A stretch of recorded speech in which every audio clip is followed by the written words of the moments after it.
Why Mayim Bialik got separated from her husband. Mayim Bialik decided to get her BS in neuroscience, Hebrew, and Jewish in 2000 from UCLA, and this is where she met her husband, Michael Stone, for the first time. Not much is known about Michael Stone's profession, except that he is a graduate. He belongs to a Mormon family but decided to convert to Judaism because Mayim refused to marry a man different from her own religion.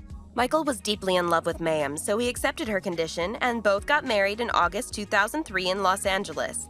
Their wedding was a Victorian-themed ceremony including traditional Jewish wedding customs.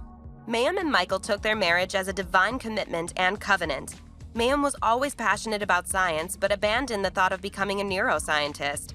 Mayim said, "I'm glad that I completed my PhD and I'm very proud of it, but the life of a research professor would not have suited my needs in terms of what kind of parenting I wanted to do." However, rifts began to surface between them over parenting issues after their children Miles and Frederick were born. Mayim followed the traditional approach called attachment parenting to raise their children, which her husband opposed.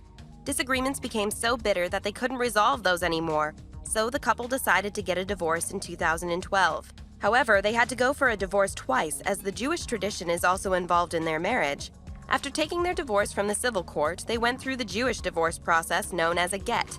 Get is a divorce document written by a scribe and given to the woman by her husband in the presence of a witness. According to Jewish tradition, they would have remained married if the get process was omitted and could not remarry in the future. Mayim wrote, "After much consideration and soul-searching, Michael and I have arrived at the decision to divorce due to irreconcilable differences. Divorce is terribly sad, painful, and incomprehensible for children. It's not something we have decided lightly."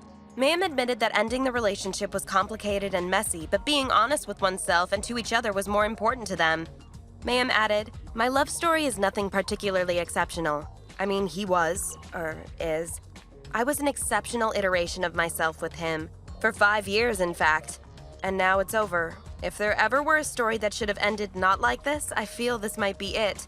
But he has his own will, and as much as I wish I could control his will, I cannot. And so, here we are."